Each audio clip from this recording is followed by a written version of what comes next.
أعوذ بالله من الشيطان الرجيم بسم الله الرحمن الرحيم. Kita tidak bosan-bosan cerita ini karena ini khazanah kita. Di kitab Nailul Ma'mul itu, di kitab Usul Fikih, saya berkali-kali cerita ini karena ini untuk menunjukkan bahwa Quran itu liqaumi ya'qilun, liqaumi yatafakkarun. Ada seorang kiai, seorang ustadz, kiai dulu itu ya memang orang soleh, alim terus jadi kiai. Kalau kiai sekarang tuh macam-macam, nganggur terus ingin jadi kiai, terus daftar gitu. Ada lowongan di yayasan, masuk ingin jadi ustadz karena dengar ada gajinya. Dulu tuh ada seperti itu, udah. Makanya dulu tuh kalau ustadz kiai pasti soleh karena dia alim terus ingin orang lain tuh mendapat ilmunya. Kalau sekarang nggak ada yayasan sehat, guru gajinya sekian, yang nggak ingin jadi ustadz tuh daftar karena ada gaji. Apalagi ada kabar, ada gaji, ada mes, ada wah yang daftar banyak ya. Tapi mentalnya ada kiai sebetulnya. Ya kalau sampean tanya itu baik dah Gus, ya setengah baik. Ya maksudnya setengah baik, ya ada baik ngajar itu kan baik. Tapi setengah saja karena motifnya itu nyari gaji, bukan ingin mencerdaskan umatnya Rasulullah SAW. Itu Imam Amudi itu guru matematika. Saya nggak bosan-bosan cerita ini, guru matematika. Muridnya sampai takut, ini masuk surga ndak? Kiai kok ndak ngajarin istighosa atau tahlil, malah ngajarin apa? Matematika. Beliau meninggal terus muridnya tanya, "Ma fa'alallahu bik?" Kira-kira gitu. Apa yang dilakukan Allah? Allah nyambut Anda gimana? Terus kata Imam Amudi, "Bagus, saya disuruh ngajar malaikat." Karena malaikat kan ndak pernah kayak anak beki gini ngaji gini. Malaikat tuh ndak pernah ngaji, dia iman saja karena tahu surga, tahu neraka terus iman gitu aja. Jadi imannya malaikat tuh nggak keren kita. Imannya loh ya. Loh itu yang ngendikan Nabi loh, tidak saya. Nabi pernah tanya sama sahabat, iman yang paling keren siapa? Jawabannya sahabat, malaikat. Ya enggak, karuan malaikat iman. Dia yang tahu surga neraka, tahu segalanya, masa ada imannya? Pasti iman lah katanya. Terus ya para sahabat, engkau iman ya wajar kan menangi saya, nemuin saya. Yang hebat itu orang-orang yang tidak melihat saya, tidak saya didik, tapi tetap iman. Karena dididik akal, ya tadi dididik Quran, apa dididik Quran. Sama siapa? Teks bahasa Arabnya masang. Terus Imam Amudi kata Allah, suruh dia ngajarin para malaikat cara menemukan saya. Malaikat dikumpulin, terus Imam Amudi disuruh ngajar. Sama singkat kata-katanya Allah di mimpi itu. Istadilla ala wahdaniyati. Di hadrati malaikati, tolong ajarkan cara menemukan saya padahal Anda ini manusia yang tidak melihat saya. Anda di Jakarta kan melihatnya gedung-gedung. Paling jadi khayal, terus nikmat lah, Anda ikut punya tapi ikut nikmati. Orang desa-desa kalau ke Jakarta itu pokrol. Wah di Jakarta itu gedungnya tinggi-tinggi, tidak kayak kampung sini. Lu udah ikut punya, ikut bangga. Di Jakarta orangnya cantik-cantik, tidak kayak orang sini. Padahal dia ya tidak dapat orang cantik gitu. Jadi Allah tuh saking pinternya, miskin-miskin ya bisa berkhayal dan bahagia. Nah, itu alhamdulillah betul. Akhirnya itu apa ini anak-anak begini saya tak niati ngajar standar anak-anak akademik. Terus pertama yang diajarkan hanya bilang gini, sama siapa teknya? Ya malaikat wahai para malaikat. Terus beliau bilang, nisbatus naini wassalasah ila malanihayatalahu nisbatul far'i ilal asli. Angka itu jumlahnya berapapun 2, 3 sampai triliunan. Semuanya itu nisbatul far'i ilal asli. Bin nisbat ilal wahid nisbatul far'i ilal asli. Angka 2 ya cabangnya 1, 3 cabangnya 1, 1 triliun ya cabangnya 1. Tetap yang asal usul adalah angka 1. Itu nangis semua malaikat. Cara Jawa itu mandekman kowe iman kaya imanku. Makanya imannya umat Rasulullah SAW itu PD-nya yakinnya kayak imannya malaikat. Kalau Tuhan itu 1. Karena angka agak bisa dimulai kecuali dengan angka 1. Makanya nisbatus naini wassalasah ila malani hayatalahu iku nisbatul far'i ilal asli. Semuanya itu nisbatnya cabang ke induk. Berarti semua alam raya ini tetap asal usulnya 1. Yaitu qul huwallahu ahad. Nah, itu namanya akal. Umatnya Rasulullah itu ditinggali mukjizat akal. lewat panduan Quran sehingga meskipun kita tidak menangi Rasulullah, tidak menangi sahabat, kita tidak tahu malaikat Jibril, tapi cara iman kita ini tidak kalah keren. Yakin hakul, yakin. Terus kedua, gambar. Kamu gambar rumah, gambar hewan, gambar apa saja, mesti dimulai satu titik. Entah gambar kamu bagus, entah jelek, tetap dimulai satu titik. Nah, titik ini namanya nuqtatul wujud. Semua alam raya dimulai dari satu titik, yaitu nuqtatil wujud. Makanya Quran dimulai bismillah, dan bismillah itu dipilih sama Allah pakai pertama ba itu ada titik.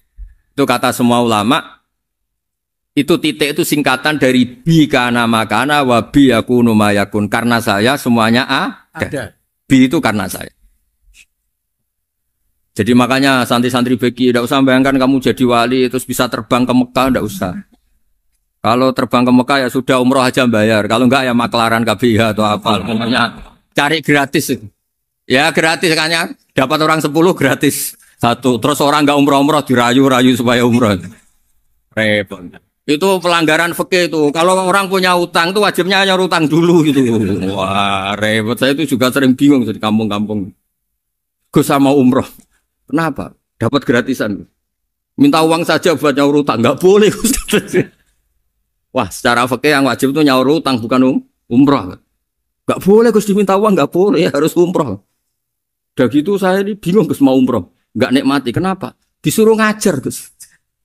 Repot semua kalau ibadah mergawe ya jadi bingung semua. Ya saya mohon anak-anak BK semua yang seneng Quran itu harus seneng sampai kayak saya. Sehingga tahu. Mencari Tuhan dengan cara tauhid yang berbasis akal itu sedzahir imannya malaikat. Jika di klasmen iman itu manusia ulul ilmi, kita-kita yang nekuni ilmu itu nomor 1 prakteknya. Karena nomor 1 itu Allah karuan kan, syahidah wa, Allah kan gak tertandingi, syahidah wa annahu la ilaha illallah. Terus wal malaikatu, malaikat kan karuan karena langsung menyaksikan surga. Dan ketiga apa? Wa ulul ilmi. Berarti prakteknya kan nomor 1. Kalau kompetitornya semuanya manusia, ulul ilmi nomor berapa? 1 kan? Nah nomor 3 kan dari Allah, malaikat, ulul ilm. Berarti kalau kompetisinya antar manusia nomor berapa? 1 kan? Nah kenapa ulul ilmi di nomor 3 kan tapi dari Allah, malaikat, ulul. Kerennya kayak apa? Karena cara iman ulul ilmi itu enggak ada ragunya sama sekali. Kamu ragu enggak kalau 2 itu cabang dari 1, asalnya 1? Enggak pernah kan ragu kan? Semua gambar seruat apapun dimulai dari 1 titik, ragu enggak? Enggak kan? Nah, imannya umatnya Nabi karena dipandu oleh Quran itu seyakin itu, sehakul yakin itu. Nah, itu terus Jubair bin Mut'im jadi iman. Am khuliqu min ghairi syai'in am humul khaliq. Terus kata Allah lagi, kalau kamu tidak percaya saya yang bikin langit bumi ya gampang dong. Kamu saja yang ngomong kalau kamu yang bikin. Paling orang sepakat kamu stres. Terus hanya ayat gitu, am khalaqus samawati wal ardh. Kalau kamu tidak yakin Allah yang bikin, ya silakan Anda klaim saja kalau kamu yang bikin langit bumi. Bala yukinun. Kamu juga gak mau kan dibilang stres. Ya, ini ngaji ilmu dulu, nanti bagian terakhir ijazah. Bismillahirrahmanirrahim. Ini riwayatul Bukhari.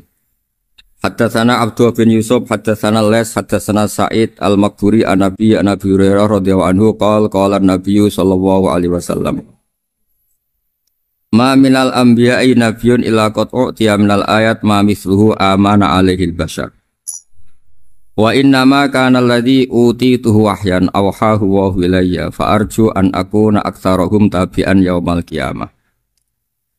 Dados kita tahu semua nabi itu punya mukjizat. Ya, semua nabi itu punya apa? Mukjizat. Mukjizat itu hal yang luar biasa yang memastikan manusia itu tidak bisa menyainginya atau menandinginya.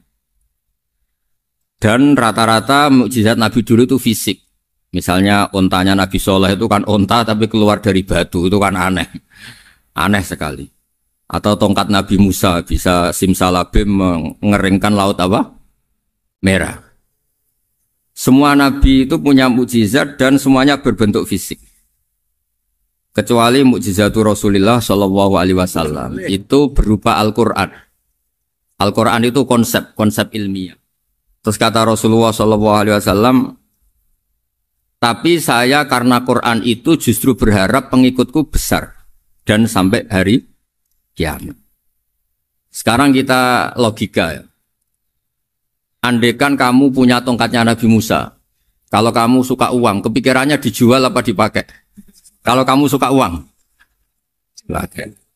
Kalau kamu ahli suudon itu pikirannya ndak, ini asli ndak. Karena yang melihat di Turki itu ya sebagian gitu. Kalau yang suka perdukunan itu bayangkan tuh miliknya. Mungkin dipakai ngakali orang atau apa, pokoknya bayangkan tuh miliknya. Kalau yang kolektor pikirannya itu nanti ini laku berapa. Tapi kalau peneliti mungkin pikirannya itu ini asli apa ndak? Bukti aslinya apa? Repot lah. Lagi pula kalau kamu punya utang terus mau apa? Istri kamu marah mau apa? Kalau pakai tongkat. Nah, beda dengan mukjizatnya Quran itu semuanya apa? Ilmiah. Orang yang sedang harmonis dengan istri bisa pakai ayat di antara ayat-ayat Allah itu apa? Wa ja'ala bainakum mawaddatan warahmah. Nanti kalau ditakdir cerai, saya tidak menyarankan cerai. Kalau ditakdir cerai, itu masih dimotivasi sama Allah wa iyyatafarraqa yughnillahu kullam min sa'ati. Jika suami istri itu cerai, jangan-jangan suaminya dapat istri lebih baik, istrinya nanti dapat suami lebih baik. Jadi yang masa lalunya ada keprahara. Kan banyak orang suaminya meninggal ketika nikah lagi ditanya, kangen sama suami pertama, alhamdulillah ini lebih baik. Padahal suaminya yang meninggal itu berharap istrinya ini kangen, ternyata dia sudah syukur dapat suami yang lebih baik. Jadi Quran itu menunggui kita ila yaumil qiyamah.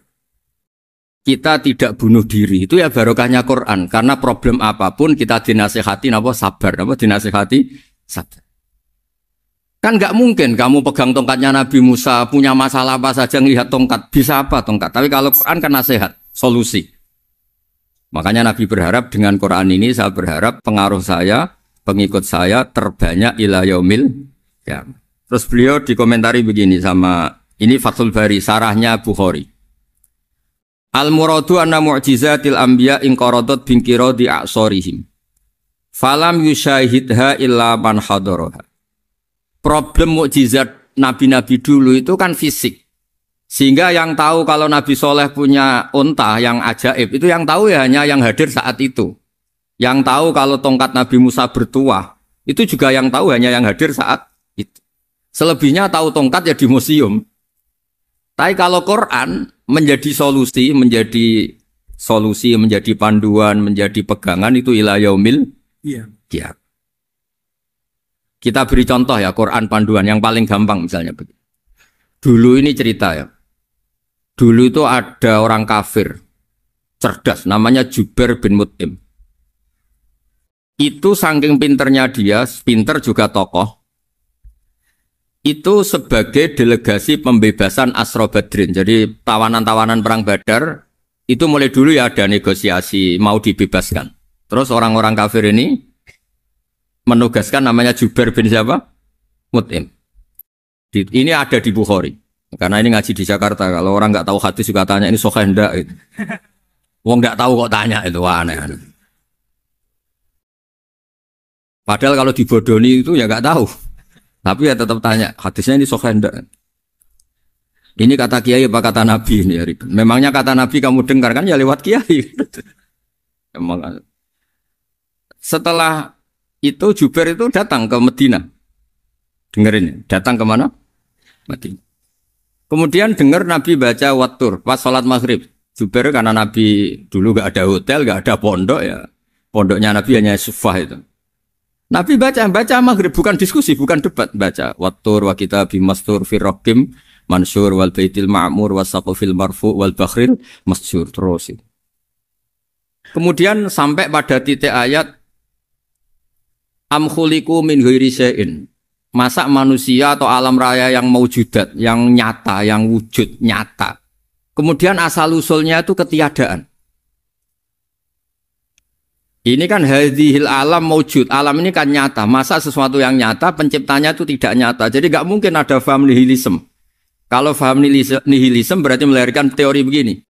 Al-adamu yakhluqu maujudan, sesuatu yang tidak ada, menciptakan yang itu kan akal gak bisa nerima. Kalau sesuatu ini ada, penciptanya pasti ada. Terus akhirnya Jubair bin Mut'im itu simpuh di depan Rasulullah terus bilang, Ya Muhammad kada qalbi ayatir. Hampir saja hati saya terbang. Kalau riwayatnya Imam Ahmad, faka'an nama sudi qalbi, hati saya dihancur. Semua teori yang saya bawa untuk ngelawan kamu sekarang luluh semua, hancur semua.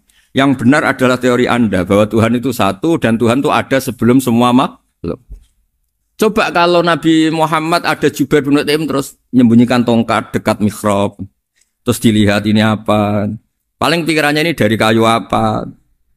Terus yang bentuk tongkat itu tukang pemahatnya siapa? Kok kurang keren kalau di Blitur gimana ya? Kan malah panjang.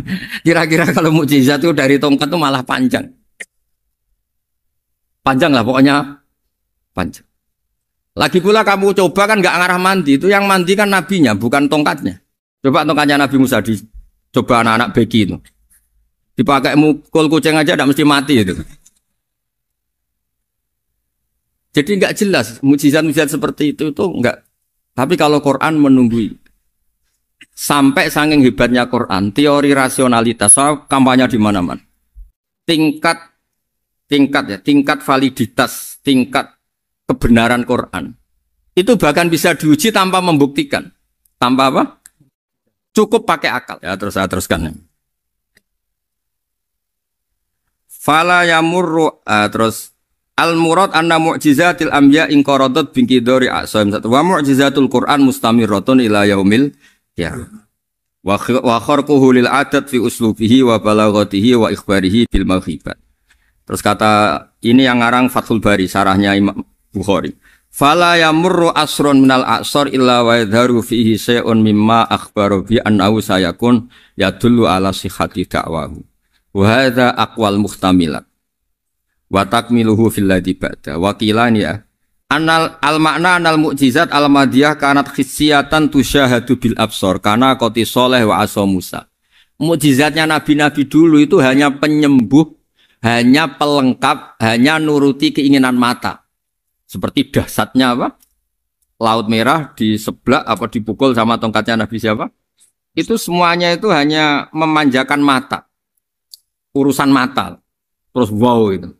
Tapi kalau mukjizatnya Nabi Muhammad itu berdasar akal. Maksudnya berdasar akal nih dengerin ya. Dengerin betul. Ketika Laut Merah terus tersibak kan wow itu keren kan? Terus kita bilang, menyimpulkan, wah kita tidak akan mampu. Itu bodoh sekali kesimpulan kita tidak akan mampu. Meskipun bikin nyamuk, Anda juga tidak mampu. Loh untuk memutuskan tidak mampu saja kok sampai pertunjukan seperti itu tuh laupo, cek goblok gitu. Nah kalau kita karena umat yang pinter untuk memaksa kita nggak mampu, Allah bilang Inna wa la yastahi ayadriba mathalam ma ba'ud. Kita melihat nyamuk langsung berkesimpulan tidak mampu.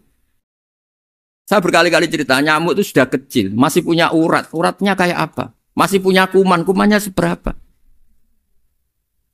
Ya enggak? Nyamuk itu kecil, punya organ tubuhnya punya urat.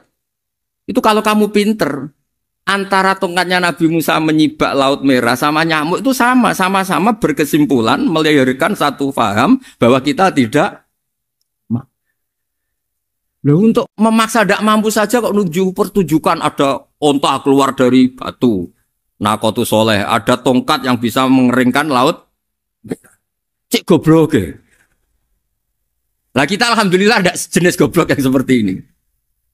Untuk ikrar bahwa Allah itu hebat ala kulli syai'in, cukup lihat nyamuk, kagum kan?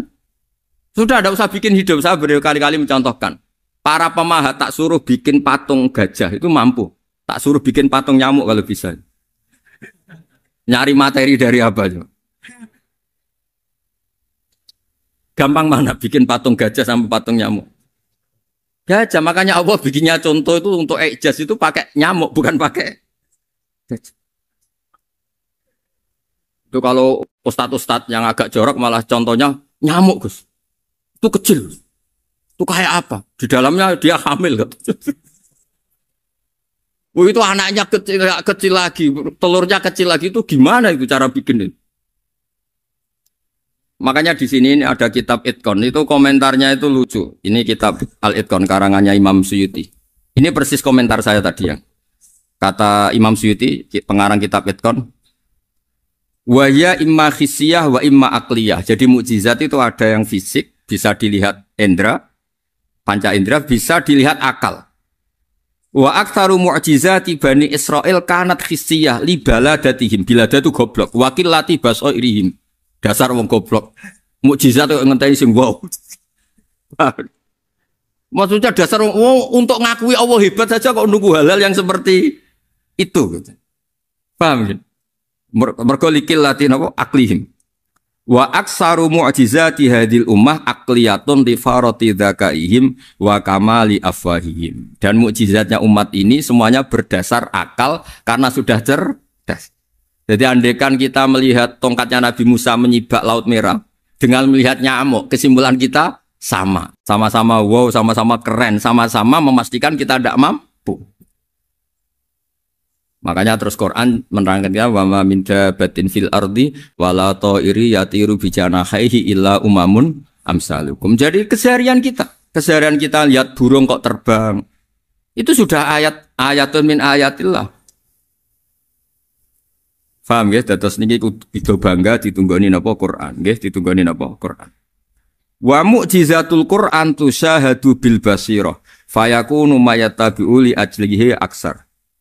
Terus li annal ladzi yusyahadu bi ainir ra'si yang qaridu bingkiradi musyahidi. Sesuatu yang tampilan dahsyatnya itu disaksikan mata, maka itu bisa habis. Era tongkat Nabi Musa seperti itu habis enggak? Bisa mengeringkan Laut Merah, habis kan? Tapi era mukjizatnya Quran ila yaumil qiyamah. Ya contoh sosial, saya kembali lagi ke sosial. Kamu punya teman awet atau punya istri awet, itu konsepnya ya wal kadhiminal ghaidh, agak gampang tersinggung. Coba kalau kamu setiap tersinggung putus, setiap tersinggung habis, kamu tidak punya teman, tidak punya istri.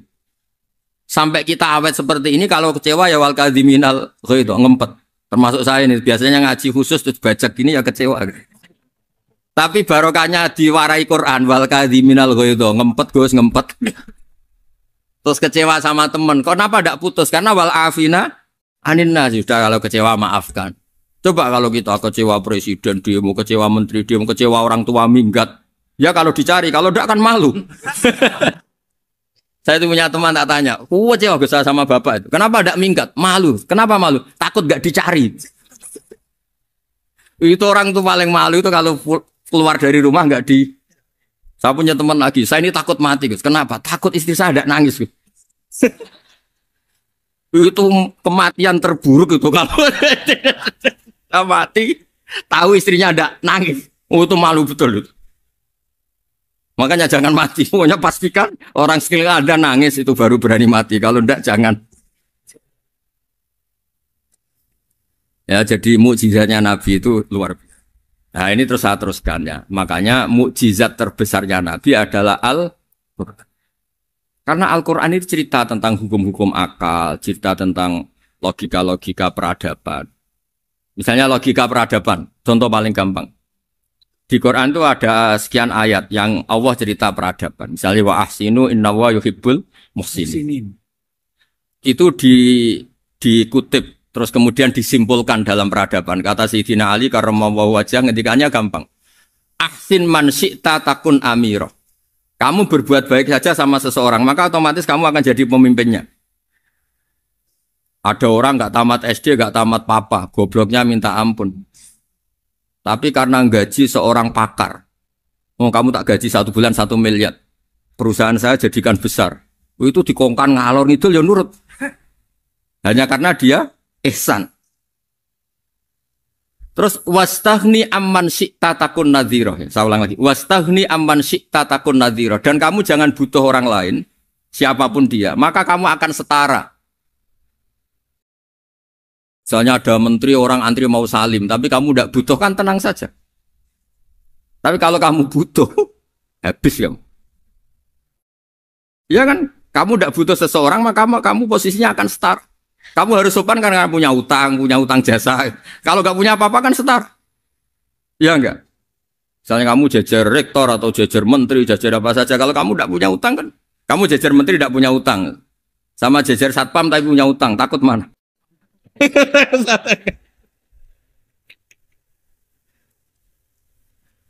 Kalau butuh itu mesti kalah kan? Ada pejabat misalnya nggak begitu cantik sama perempuan cantik yang kamu butuh ingin dicintai, takut mak. Padahal nggak jelas orang ini pangkatnya apa. Jadi dalam hukum sosial itu kata Sidin Ali, wastaghni aman syi'ta takun nadhira. Kamu jangan butuh seseorang maka kamu akan setara. Terus yang terakhir, wahtas ilaman syi'ta takun asiro. Asiro pakai sin. Dan silahkan butuh seseorang maka kamu akan jadi budak dia. Ya coba misalnya Anda seorang profesor, seorang alim, seorang kiai top. Misalnya mencintai janda di ujung kampung sana, jalan kaki 2 kilo. Padahal itu gak tamat SD. Tapi gara-gara seneng, kacau kan? Logika kepangkatan hilang semua kan? Jadi itu hukum peradaban. Itu mewakili isi-isi sosial yang diterangkan Quran. Ya, jadi paketnya 3 tadi ya. Ahsin man syi'ta takun amiro. Kamu berbuat baik sama seseorang maka kamu bisa memimpin. Wastaghni amman syi'ta takun nadhira. Kamu jangan butuh seseorang maka kamu akan setara. Bok kamu ketemu orang terkaya di dunia. Yo ketemu orang terkaya di dunia, kamu jejer, kamu tidak butuh dia. Tenang kan bisa setara kan? Tapi kalau butuh harus sopan, ngajukan proposal, harus berakhlak karimah. Makanya sekarang Anda kok berakhlak kenapa? Ternyata mau nyalek. Biasanya Anda berakhlak kok berakhlak. Ada apa ini? Makanya guyonan di Rembang itu Beb Husein itu. Kalau ada orang udah tidak sopan sama temannya, temannya curiga. Kok tumben sopan? Mau utang ya?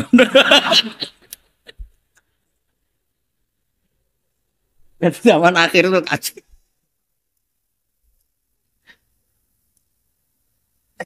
Ya di semua daerah gitu ya sama Pak Rektor ya. Kalau ada teman biasanya nggak sopan kok sopan, itu temannya curiga. Ini Pak Rektor UI ikut kasih. Kok tumben sopan? Ada apa ya? Karena di mana-mana orang butuh itu pasti beretika. Kamu punya teman paling berdua. Kalau mau utang berakhlak gak? Atau misalnya kamu punya adik cantik terus punya teman berdua. Kalau cinta adik kamu berakhlak gak? Biasanya nggak sama sekali gak berakhlak. Gara-gara butuh menjadi berakhlak. Ya jadi hukum sosial itu ya kuncinya 3 tadi. Ahsin man syi'ta takun amira. Wastaghni amman syi'ta takun nadhira. Terus wahtas ila man syi'ta takun asira. Kalau kamu butuh seseorang pasti kamu dibikin hina. Asir itu tawanan. Nah, Quran itu bicara sosial itu lengkap. Dan itu yang nunggui kita. Kita punya tetangga yang kurang baik, ya seneng. Punya tetangga baik, ya seneng. Kata Imam Syafi'i, saya berkali-kali cerita. Kok seneng semua Imam Syafi'i? Ya bagus lah. Kalau yang seneng saya enak lah. Dijak jagongan, dijak ngopi enak. Yang nggak seneng saya, gak ngarah utang. Uang itu nak, kamu punya tetangga gak seneng kamu. Aman kan? Aman. Gak akan pinjem uang kan, pinjem mobil. Uang gak seneng kok. Makanya Imam Syafi'i itu kalau ngedikan luar Syafi'i, diceritain orang. Ya Aba Abdillah bagiannya, ya Aba Abdillah orang itu gak seneng kau, bagus lah. Loh kenapa bagus? Waman asa'a ilaika faqad atlaqaka. Orang yang gak seneng kamu maka membebaskan kamu. Gak akan pinjam uang, pinjam mobil, gak akan ganggu waktu kamu kan gak seneng. Justru yang seneng-senengi masalah pinjam terus. Imam Syafi'i itu orang yang anggap dunia itu selesai. Ada yang cerita, ya Aba Abdillah, orang yang tadi cium tangan engkau, yang hormat engkau, di luar maki-maki engkau, ngerasain engkau, ngata-ngatain engkau. Ya bagus lah. Kok bagus gimana? Berarti saya wibawa, depan saya tidak berani. Ya, berarti saya wibawa, di depan saya tidak berani. Berarti itu makomnya sudah kulillah, sumadarhum fi khawdihim, ya labun, sudah dunia itu selesai, sudah agak penting semua. Nah, itu kalau kamu anak-anak beki ahli Quran sudah ayatnya kulillah sumadarhum fi khawdihim ya labun, sudah lihat Allah saja agak penting, makhluk-makhluk itu makhluk semua agak penting, sepenting Allah. Nah kita ini ditunggoni mukjizat seperti itu. Bayangkan misalnya kita ditunggoni tongkatnya Nabi Musa. Saya ngajar di sini terus ini tongkat. Terus nanti yang tanya, Gus itu kayu apa Gus? Nanti yang kolektor tanya itu harganya berapa Gus? Teruwet apa? Terus yang ahli suudon itu asli gak Gus? Wah. Yang ahli suudon kan mesti tanyanya gitu, itu asli enggak Gus? Repot-repot pokoknya. Tapi kalau Quran kan jelas, kenapa?